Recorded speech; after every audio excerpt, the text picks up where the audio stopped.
새해 복 많이 받으십시오.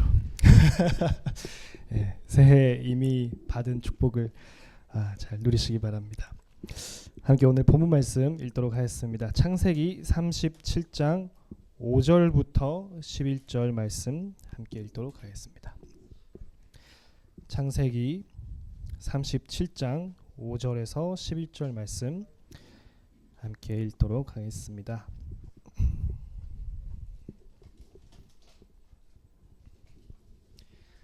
네, 다 찾으신 줄로 생각하고 창세기 37장 5절부터 11절 말씀 함께 읽겠습니다. 요셉이 꿈을 꾸고 자기 형들에게 말하매 그들이 그를 더욱 미워하였더라. 요셉이 그들에게 이르되 청하건대 내가 꾼 꿈을 들으시오. 우리가 밭에서 곡식 단을 묶더니 내 단은 일어서고 당신들의 단은 내 단을 둘러서서 절하더이다.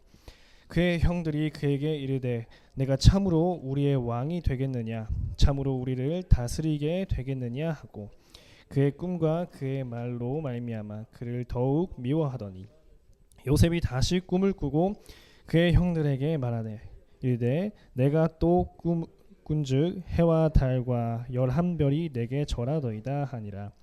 그가 그의 꿈을 아버지와 형들에게 말하매 아버지가 그를 꾸짖고 그에게 이르되 내가 꾼 꿈이 무엇이냐, 나와 내 어머니와 내 형제들이 참으로 가서 땅에 엎드려 내게 절하겠느냐.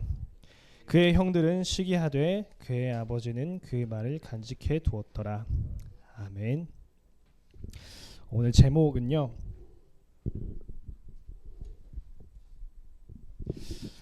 영원을 향한 참된 시작이라고 했습니다.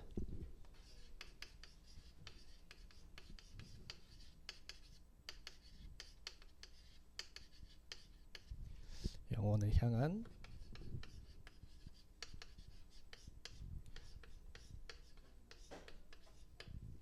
참된 시작입니다.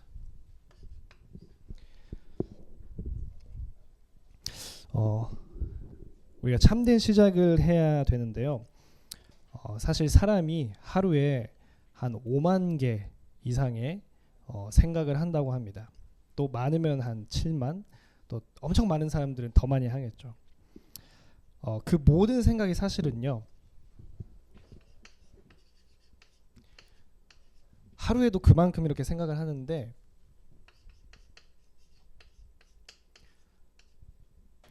사실 그 생각이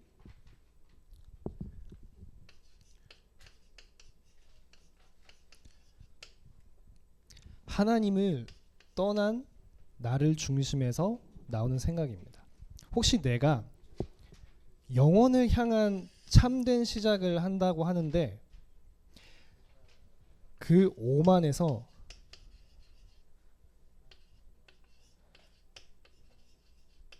7만 중에서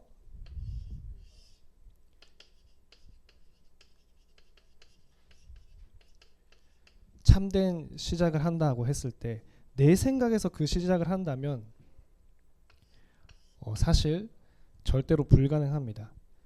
특히 TCK 친구들이 또 우리가 그 혼란한 문화와 그것이 섞여가는 와중에 그리고 나의 상처 중에 찌들어 있는 그 수많은 생각 중에서 그것을 바탕으로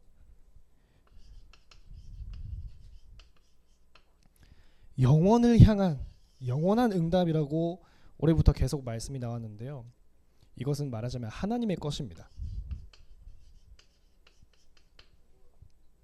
하나님의 것을 위해서 내가 시작을 해야 되는데 내 생각 안에서 참된 시작을 찾는다. 사실 절대로 불가능한 것입니다. 그 생각은 순간 시작했을 때 맞는 것처럼 생각하는데도 그 끝은 성경을 보면 다 나와 있습니다. 다 실패로 끝났습니다. 하나님께서는 정말 신기하게도 어떤 방법으로 응답을 하시는가?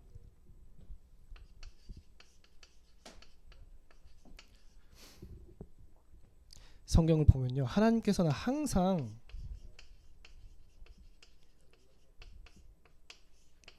렘넌트 7명에게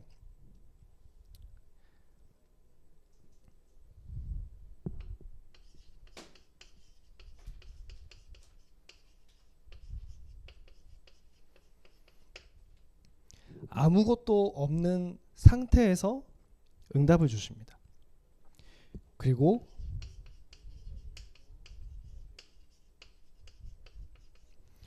아무도 도와주는 사람이 없는 상태로 만들어서 렘넌트가 자기 생각을 갖지 못하게 하실 때도 있고요. 참된 언약을 주실 때가 있습니다.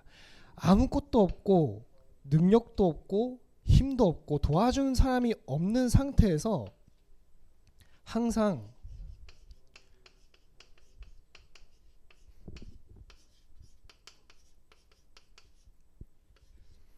너를 창대케 하겠다, 너를 세계복음화의 중심으로 쓰겠다, 완전한 약속을 항상 주세요. 이번 주 주일 말씀에도 나왔던 것처럼 아브라함이 절대 불가능한 상태까지 기다리시면서 아브라함에게 완전하게 하겠다라고 약속을 주세요. 그리고 절대 불가능한 상태에서 완전한 약속을 주시면서 그걸 이미 받은 것처럼 살아가라고 말씀을 하세요. 그게 300%죠. 이미 그 약속을 받은 것처럼, 이미 그 축복을 다 받은 사람처럼 살아가기를 하나님께서 원하세요. 참 신기하게도 그것을 또 하나님께서는 믿음이라고 하십니다. 그것을 뭐라고 말씀하셨냐? 서론의 첫 번째는 서밋이 될 거니까 서밋 타임을 가져라 라고 말씀하셨습니다. 그리고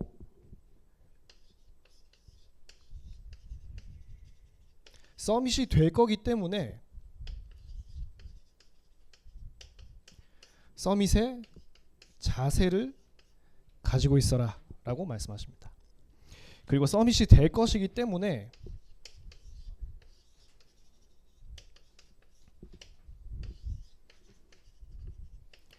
서밋의 그릇을 가지고 있어라, 이미 준비해둬라, 이렇게 말씀을 하십니다. 말이 안 되는 거죠. 하지만 이게 무슨 뜻이냐?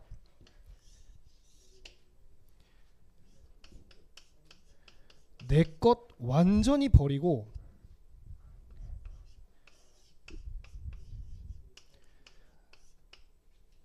하나님의 보좌의 수준의 것을 받게 하는 겁니다. 마치 이거죠. 아브라함은 아무것도 없는 상태고, 아브라함은 아무도 도와줄 수가 없는 상태고, 오히려 말하자면 자기를 도와줄 거라고 생각했던 롯을 떠나보내고, 불가능할 것 같은 나이대조차도 불가능한데 하나님께서는 이루겠다고 약속을 하시는데 그거를 믿으라고 말씀하십니다. 어떤 면에서는 TCK 렘넌트들이 사실은 이미 서밋도 아니죠, 세상으로 봤을 때는. 하지만 하나님께서는 내가 하나님의 자녀의 신분을 주었기 때문에, 무슨 말이냐, 눈앞에 보이는 문제, 상황, 그런 것들이 있습니다. 하지만 하나님께서 말씀하시는 건 뭐냐, 그거 기준으로 판단하지 말고 내가 너에게 이미 준 신분을 기준으로 기도하고 판단하고 상황을 보라는 것입니다.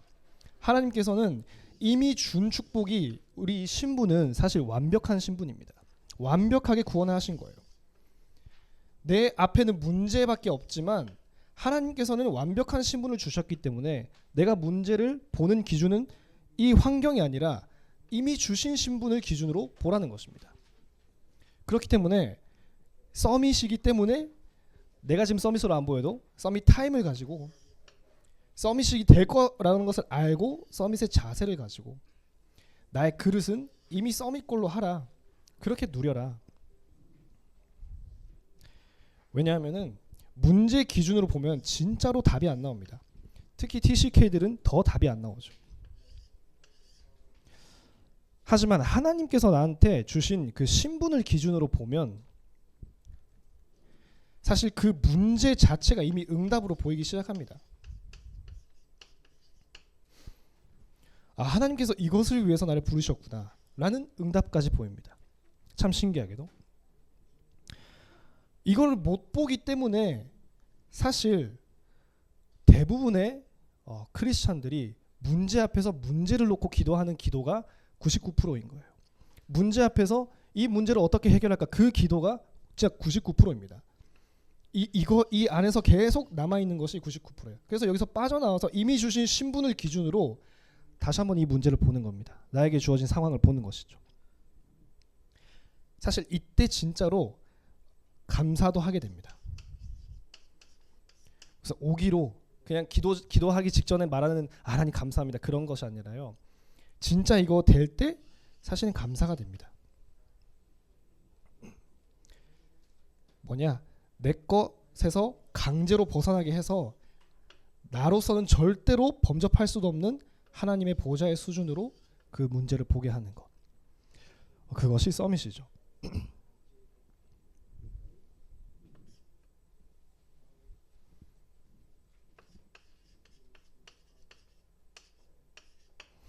그러면 오늘 본론으로 들어가겠습니다. 오늘 읽은 요셉입니다. 렘넌트 7명을 중심으로 이 참된 시작을 보겠습니다.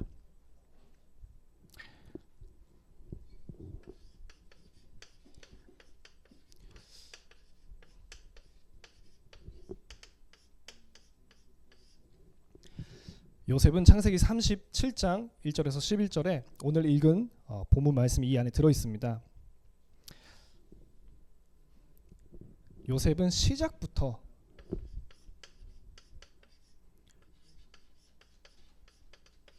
언약 잡고 시작한 케이스였습니다. 시작할 때부터 그 언약이 뭐냐?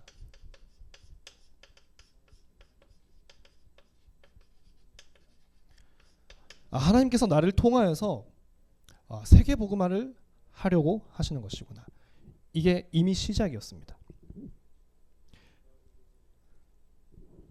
왜 목사님께서 계속 요셉만 예로 드실까 그런 생각도 한번 해봤는데요. 기도하면서 보면은 요셉은 성경책도 없었고 예언서도 없었습니다. 진짜 부모로부터 들었던, 어린 시절에 들었던 그거를 머릿속에 기억하고 노예라는 일터에서 그거를 계속 생각할 수밖에 없는 상황이었어요. 다른 렘넌트들랑 다른 부분이 그거죠. 진짜 부모로부터 들었던 어릴 적의 그 언약을 계속 생각하면서 일할 수밖에 없었어요. 진짜 24의 상징 같은 렘넌트라고 생각을 합니다. 이 요셉이 그 어릴 때 꿈꿨던 세계 복음화, 부모로부터 받았던 피 언약, 그리스도 보내실 것이구나. 그것을 세계 복음화 내가 해야 되는 것이구나. 아브라함, 야곱, 이삭을 통하여서 이번 주 우리가 확인했던 것처럼 아브라함에게 언약을 주시고 이삭에게 진짜 체험시키면서 각인시키시고 그 피 언약, 그게 나한테 온 것이구나. 그래서 세계 복음화 하게 하시는 거구나 라는 것을 꿈으로 꿀 만큼 확인했어요.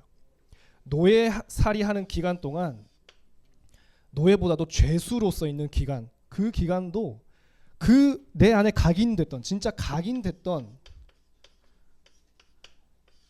그거를 계속 되뇌어 새기고 그거밖에 할 게 사실은 없었습니다. 근데 요셉이 세계 복음화라는 언약을 붙잡고 모든 문제를 보게 됐어요. 그 순간 나한테 오는 문제, 내가 노예로 팔려가는 거, 내가 감옥 속에 들어가는 거, 다 기준이 뭐냐? 이거를 위한 과정이구나. 그렇게 생각하게 된다면 사실 문제냐 아니냐라는 수준조차 뛰어넘어버리죠. 하나님께서 나한테 절대적인 것,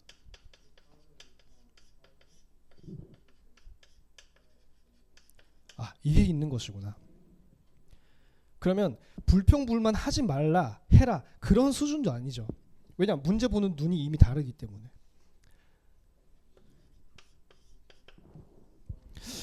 두 번째는요, 모세입니다. 모세는 피 언약을 붙잡은 사람이죠. 출애굽기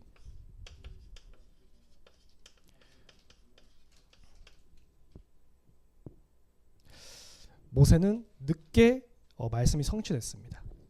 몇 살이냐?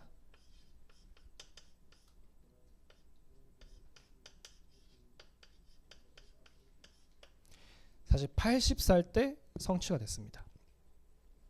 많이 늦은 것 같지만 어떤 학자들은 이렇게 말합니다. 모세였기 때문에 피 언약을 깨달았다. 왜냐? 레위 족속 안에서 태어난 사람이었다는 배경이 있었습니다. 그 어머니로부터 어릴 적에 짧은 기간 양육을 받았어요. 그때 완벽하게 피 언약이라는 것이 각인되게 했습니다. 학자들이 보기로는 여호와 하나님과 만났을 때 피 제사 드리러 가라라고 했던 그 말을 모세가 한마디도 대꾸 없이 이해할 수 있었던 것은 부모의 피 언약의 각인이 있었을 것이다 라고 보고 있습니다. 언약적으로도 맞는 말이라고 생각하고요. 모세는 그러면 그 다음에 수많은 문제들이 또 있습니다. 바로 왕부터 이겨야 되고요. 이스라엘 백성들도 말을 안 듣고요. 모든 것 볼 때 모세는 이 관점으로 봤겠죠. 인간인지라 약함이 있어가지고 욱하는 성격도 있었겠지만 힘들 수도 있었겠지만 그래도 모세가 문제를 보는 기준은 틀림없이 어릴 때 각인됐던 피 언약이었을 것입니다.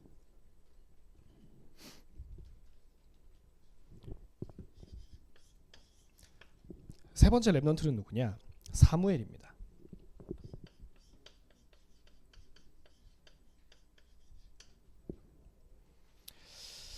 사무엘은 이제 미스바 운동을 주도합니다.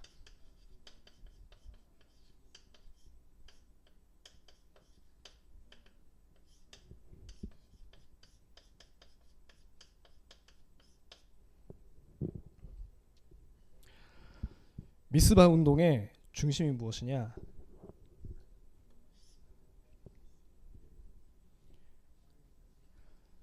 외부에 문제가 있는 것이 아니라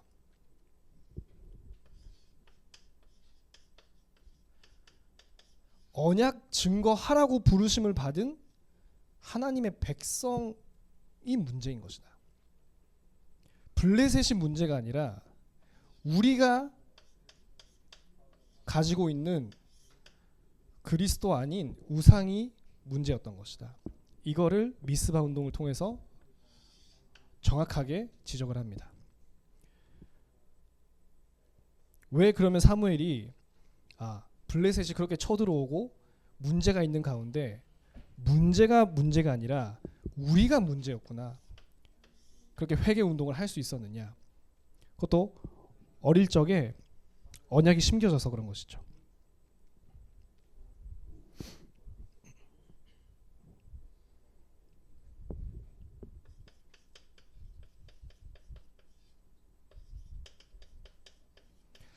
사무엘상 3장 1절에서 14절 성경을 보면은 엘리 대제사장 때에 이미 사무엘은 언약을 붙잡았습니다.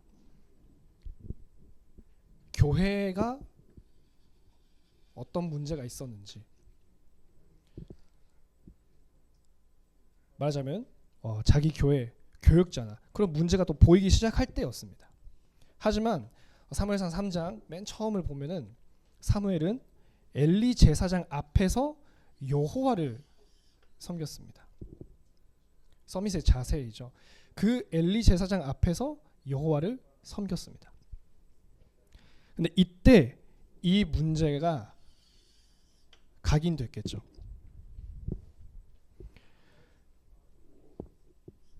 그리고 사무엘상 4장 전체를 보면은 백성들의 무지함이 나옵니다. 싸움에 지니까 백성들이 얼마나 무지했냐면 하나님을 이해하지 못했냐면 언약궤를 끌고 오면 이길 수 있지 않냐라고 판단을 합니다. 그래서 굳이 언약궤를 가지고 와가지고 전쟁에 갑니다. 패배하고 언약궤까지 뺏깁니다. 이것을 어린 사무엘이 다 보고 있었던 거예요. 이 배경의 결과가 뭡니까? 계속 이스라엘 백성들이 왜 우리가 이렇게 침략을 당하냐? 하나님의 언약의 백성인데 왜 블레셋한테 이렇게 지냐? 블레셋의 문제가 아니라 지금까지 오래된 문제였다라는 것을 사무엘이 알고 있었던 거예요. 하나님께서 보게 하신 겁니다. 인생 배경을 통해서.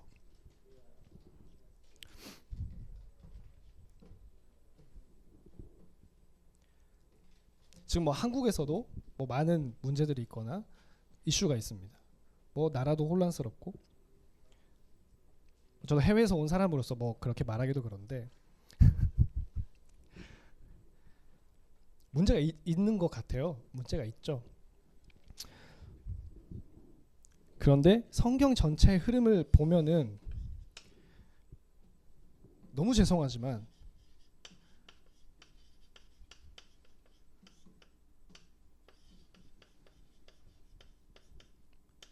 모든 문제는 사실 하나님의 백성의 상태에서 오는 겁니다.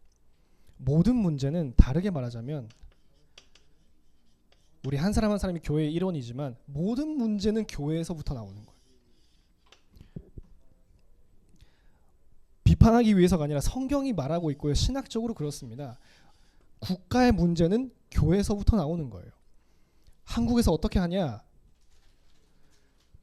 기독교인들도 이쪽 진영이냐 저쪽 진영이냐 들어가서 싸워야 돼요. 그래야지 뭔가 애국인 것 같아요. 뭐 저도 뭐 어떠한 생각도 가지고 있지만 기독교인이 예수 믿는 그리스도인이 아 나라가 문제니까 쟤네들이 나쁜 거구나 이러면 끝인 거예요. 이 나라 저도 이제 한국의 근현대사 이렇게 공부하면서 너무 흥미롭게 잘 공부했습니다. 진짜 헌법 위에 이렇게 성경책을 얹어서 건국 선언을 하고 그런 배경이 있더라고요. 아, 이거 그래서 이렇게 선교 대국이 된 것이구나. 하나님께서 축복하신 거죠. 그건 뭐 팩트니까. 근데 그 다음에 교회가 나라가 발전하고 생활이 좋아지니까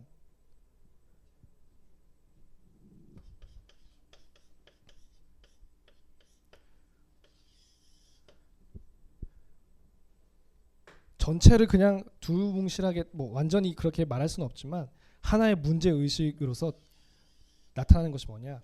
후대한테 복음 심는 것보다도 성공해야 된다.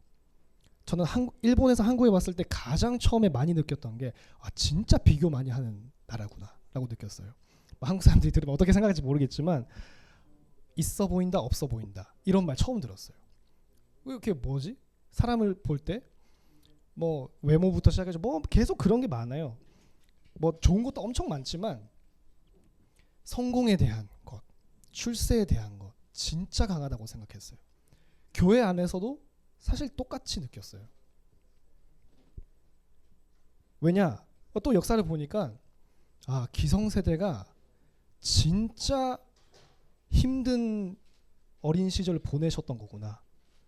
진짜 못 살았을 때가 있었던 거. 저 한국 역사 잘 몰랐는데요. 당연히 그게 상처가 될 수밖에 없죠. 그 상처를 가지고 자기 자식을 보고 자기 후대를 보니까 자기 자녀가 그리스도를 깨달았다, 복음 깨달았다 보다 성공해야 되고 잘 나가야 되고 남이랑 비교해야 되고 사실 엄청 그거를 많이 가르쳤어요. 후대 무너지는 게 그냥 쟤네들이 나빠서 무너지는 게 아니라 교회에서 잘 안 가르쳐서 무너지는 겁니다. 사실은 말하자면 세 가지 뜰이 없어서 무너지는 거죠. 사무엘이 그 부분을 진짜 잘 본 겁니다. 교회 문제구나, 하나님의 백성 문제구나. 그래서 미스바 운동을 시작합니다. 그거는 진짜 이 모든 과거를 사무엘이 묵상하면서 나온 응답이에요.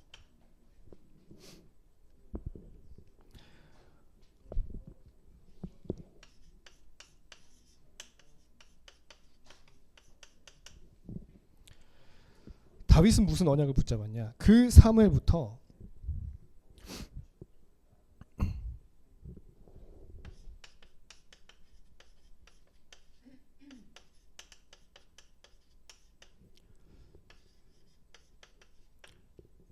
처음부터 왕이 될 것이다 라는 언약을 받았습니다.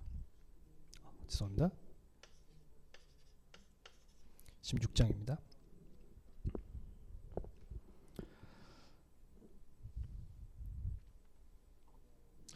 사실 왕이라는 언약을 받았을 때부터 다윗이 자기한테 오는 모든 문제를 보는 눈은 또 뭘까요?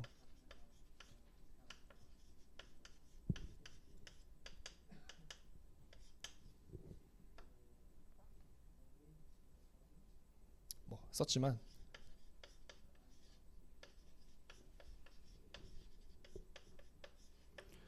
하나님께서 나를 왕으로 부르신 것은 확실하기 때문에 그것으로 가는 과정이구나 라고 생각하는 겁니다. 그 눈이 이미 장착이 되어 있었던 다윗이 봤기 때문에 동굴 입구에 사울 왕, 원수죠.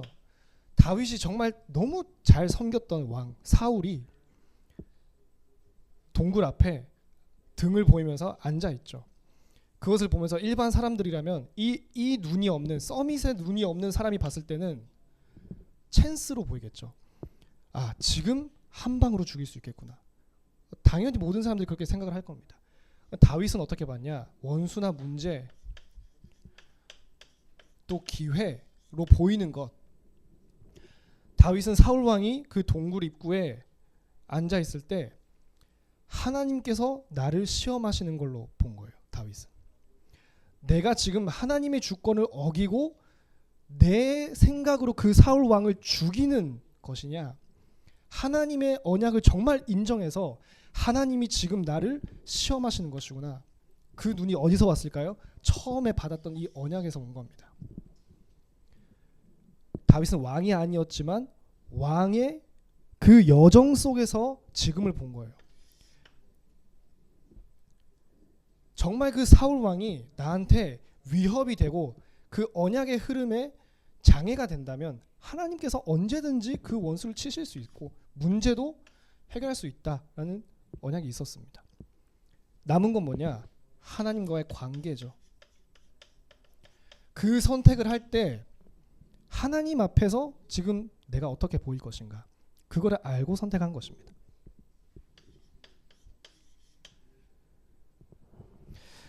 다섯 번째는 엘리사입니다.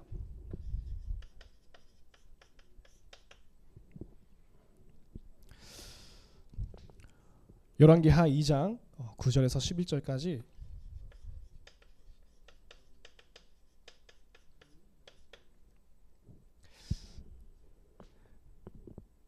엘리야가 이제 떠나는 시간이 됐습니다. 그때 많은 신학도들이 길갈, 여리고, 베델 이런 곳을 선택합니다.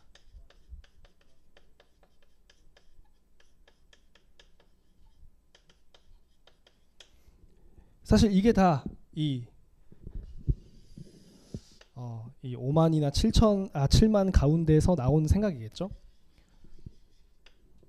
그 엘리사의 제자들이 생각했을 때 지금이 기회다, 지금이 절호의 기회다 생각해서 떠났을 수도 있습니다. 아마도 그랬을 겁니다. 하지만 엘리사는 갑절의 영감을 달라라고 말합니다.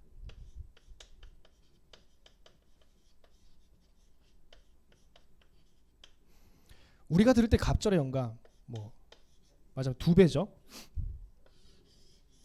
이게 무슨 뜻인가라고 생각을 하게 되겠지만 그 당시 이스라엘 백성들이 들을 때는 갑절의 영감 뭐냐?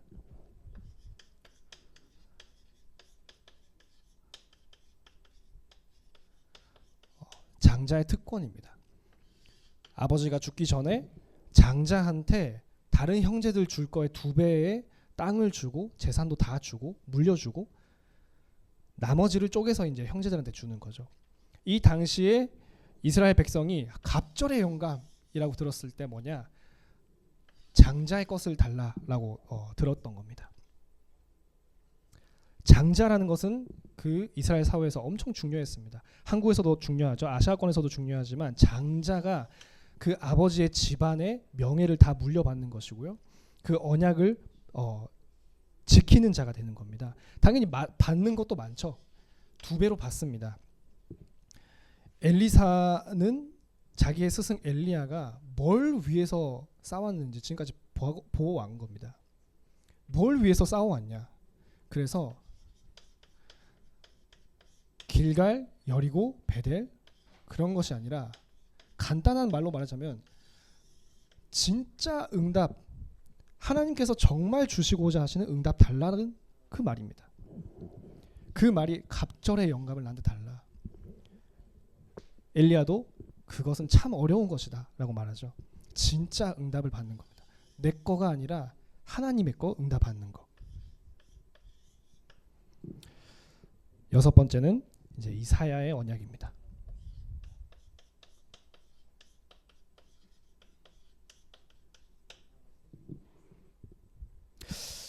이사야 언약은 뭐냐?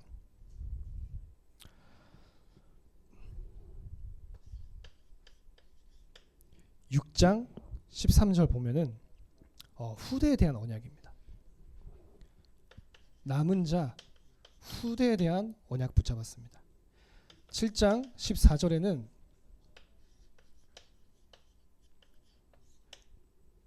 절대 불가능한 상태의 해결에 대해서 언약을 붙잡았습니다.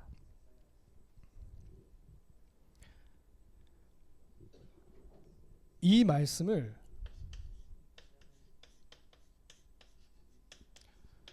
다니엘과 세 친구들과 그리고 에스더가 붙잡습니다. 다니엘이 후대, 다니엘 자신도 그렇고요. 내가 진짜 후대를 남겨야 되는 것이구나. 말하자면 시대적인 하나님의 부르심 그 안에 내가 있다라는 것을 정확하게 깨달았습니다. 얼마나 깨닫냐? 다니엘이 예레미야서를 읽으면서 자기가 바벨론에 포로되어 온 하나님의 백성, 그 언약의 백성이 바벨론의 포로가 되는 기간을 예언서를 통해서 알게 됩니다. 70년이구나 알게 돼요. 그러면은 이제 곧 해방이 된다라는 뜻이었습니다. 그때 70년 후에 70년간 내가 포로 생활을 하는 이것이 하나님의 약속이었구나. 이걸 깨닫게 됐어요. 그러면 기뻐해야 되는 거죠, 당연히. 좀 있으면 우리 풀려난다. 원래 이래야 되는데 다니엘이 죄를 뒤집어 쓰고 갑자기 옷을 찢고 무릎 꿇고 눈물로 회개를 합니다.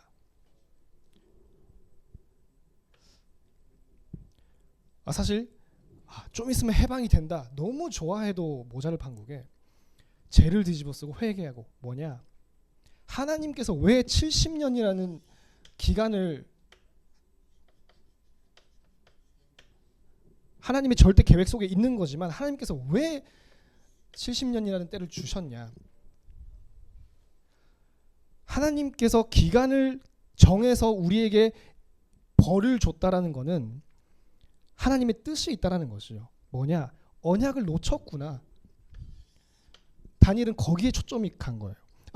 이때 좀 있으면 해방되는구나 그런 수준이 아니라 하나님께서 기간까지 설정하시면서 나한테 우리에게 주셨던 이 고난이 뭐냐? 우리의 선조가 언약을 놓쳤기 때문에 우리가 지금 이 상황인 것이구나.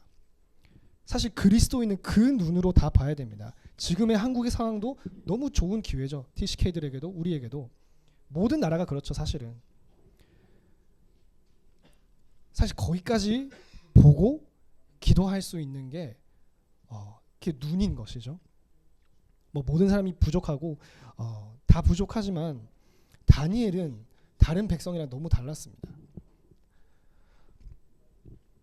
이게 진짜 말하자면 하나님과의 관계죠. 여기도 똑같습니다.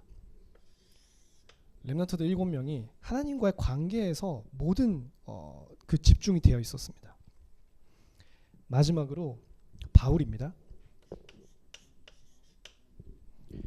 참 렘넌트 7명도 한 사람 한 사람 묵상하고 성경 읽어보면은 정말 특별한 은혜가 있습니다. 대사도인 바울은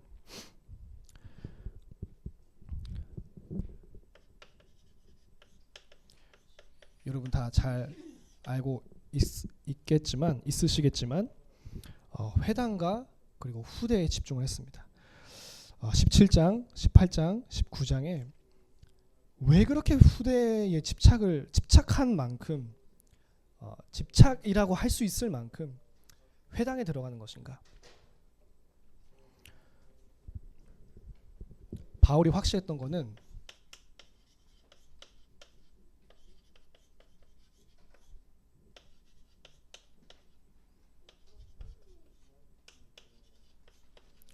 나 그리고 나의 여정 그리고 내가 갈 끝에 대한 각자 100%가 있었습니다.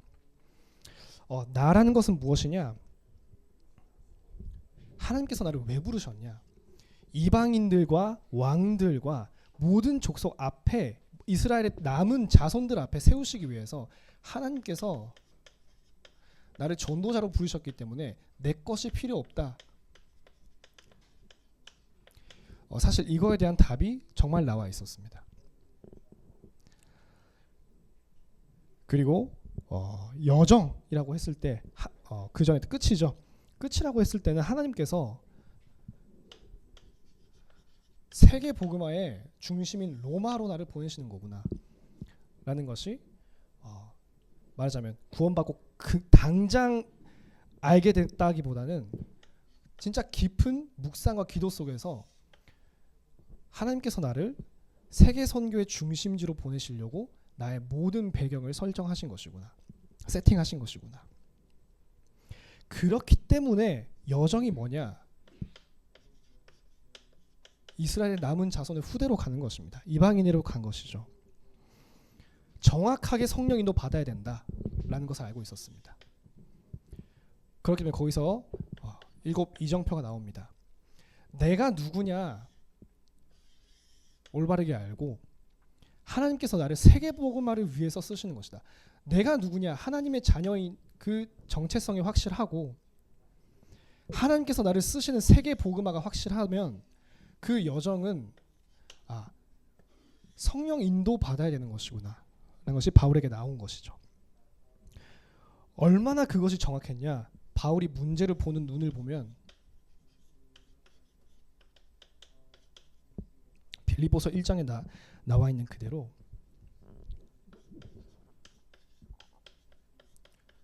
내가 살아도 내가 죽어도 그리스도가 나타나면 된다라고까지 결론이 났습니다. 문제로 보이는 반대하는 사람들이 나왔을 때도 그래서 그들을 통해서 그리스도가 전달되냐 그것만 중심으로 사실 봤습니다.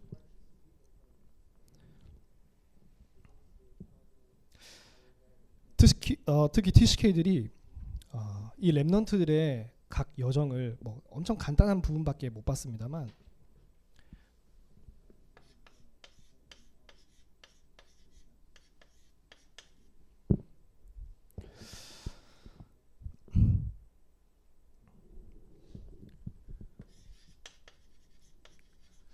하나님께서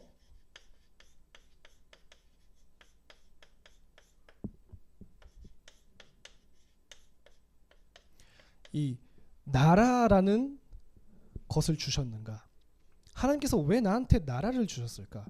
또 하나님께서 왜 나라와 나라 사이의 갈등 그 구조 안에서 나를 보게 하시는 것일까? 이거에 대해서 정확하게 알아야 됩니다. 사실 답은 다 렘넌트 7명석에서 나올 수 있습니다.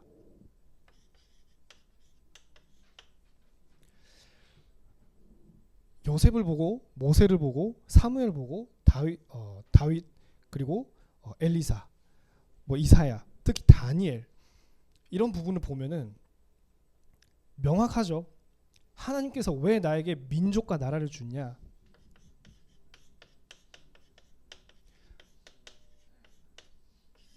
간결하지만 솔직히 다른 것은 나올 수가 없죠. 파수하라라는 것입니다. 나한테 왜 일본이라는 배경을 주셨고 나한테 왜 한국이라는 배경을 주셨고 그것을 나의 나라로서 나의 민족으로서 기도하라는 것입니다. 특히 목사님도 사도라 목사님도 저나 또 다른 멤버들에게 미션 주시고 사명 주시고 그럴 때가 자주 있는데요. 뭐냐?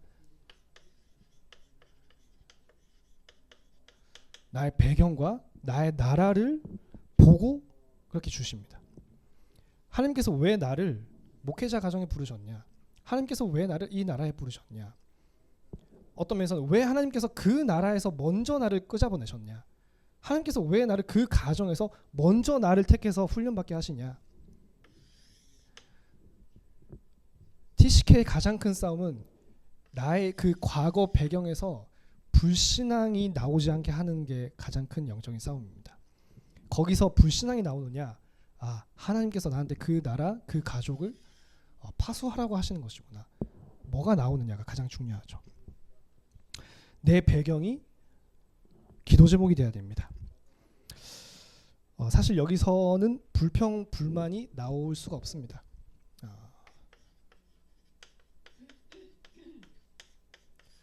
TCK가 가장 약한 부분일 수도 있겠지만요. 사실 여기서 불평, 불만이 안 나오면 그렇죠. 요즘에 한국의 그런 상황을 봤을 때 진짜 후대 살리는 게 뭘까라는 생각을 자주 합니다. 각자 진영이나 사상이나 맞는 말이 있겠지만 진짜 후대들을 살리는 것이 무엇일까? 그렇죠. 교회가 어떤 뭐 그런 논리에 휘말리면서 막 뭐 숫자를 과시하기 위해서 뭐 또 모이기도 하고 그런 것도 하는데요. 좋다 나쁘다를 떠나서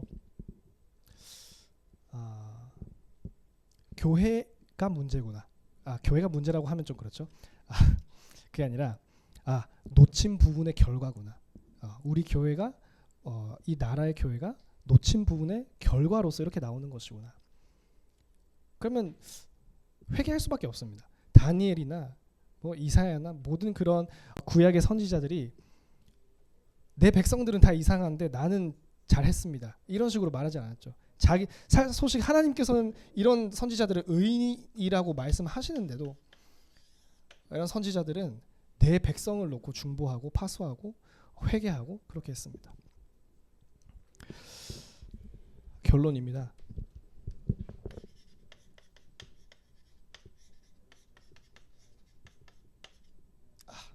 죄송합니다. 예. 결론.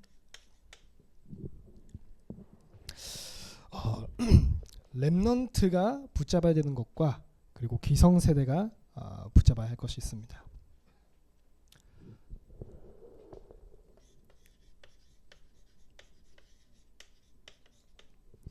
렘넌트는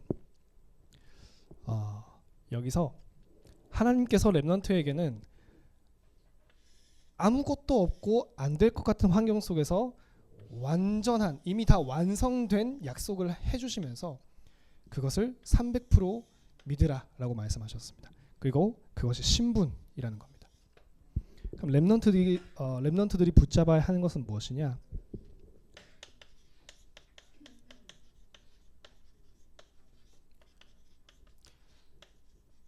하나님께서 나를 지금 상황이라는 상관없이 내 지금 환경과는 상관없이 빛의 망대로 부르셨고 세계 복음화를 위해서 내 인생을 세팅하셨고 그리고 그 인생 여정 내내 함께 하시는 것이구나. 내 인생 전체에 하나님께서 함께 하시고 지금도 그렇죠.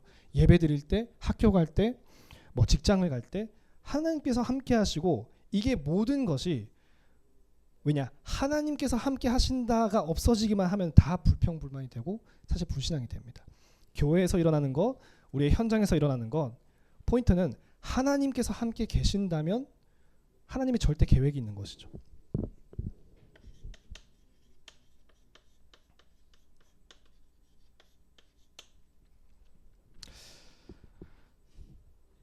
왜냐? 온 세상이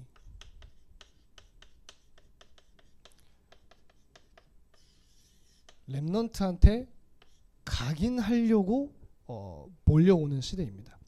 뭐든지 그렇습니다. 거기서부터 서론에서 말했던 수많은 생각들이 거기서부터 나옵니다. 이 각인 전쟁에서 이기려면은 렘넌트들에게 진짜 하나님께서 함께 계시고 모든 것이 절대 계획이구나. 그 기성세대가 붙잡아야 되는 부분은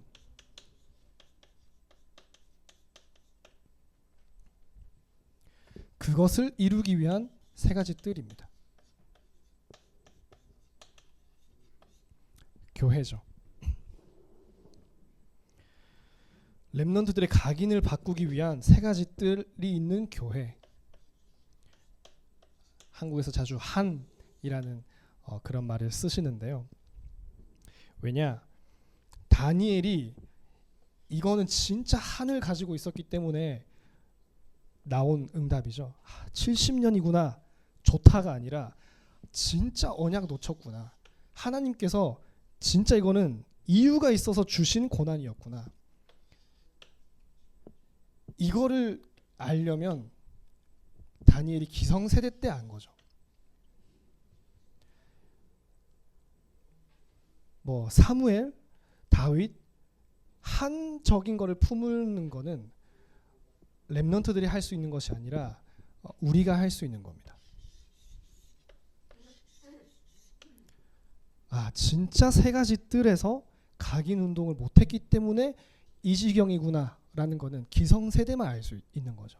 렘넌트들은 사실 무시하는 것이 아니라 이것만 누리고 있으면 충분합니다. 우리는 이 모든 우리의 과거와 하나님께서 우리에게 주신 그 여정들을 종합해서 집약해서 하나님께서 진짜 하시고 싶으신 일에 교회가 움직일 수 있는 세 가지 뜰을 가진 교회가 우리 안에 만들어져야 되는 것이구나. 그게 기성세대 특권이죠. 우리들의 특권입니다.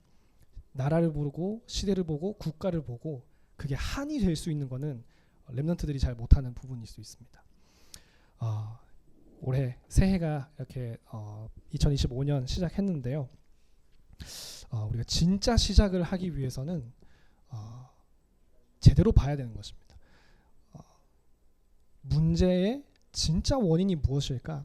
그거를 놓치면 이상한 해결 방법을 쓰기 시작하고요. 거기에 우리가 잡힙니다. 그러면 문제가 생깁니다. 사탄은 그걸 노리는 것이죠. 분열시키게 하고 언약 못 붙잡게. 결국에는 후대에 사탄의 모든 초점이 맞춰져 있습니다. 우리는 우리 하나 살려고 아니면 뭐 이거 하나 살리려고 하는 그 싸움이나 그런 모든 것들이 진짜 하나님께서 원하시는 바울이 나에 대해서 확정했으니까 하나님의 자녀의 신분 알았으니까 세계 복음화의 여정 알았으니까 그 여정은 정확한 응답을 받아야 되는 것이구나.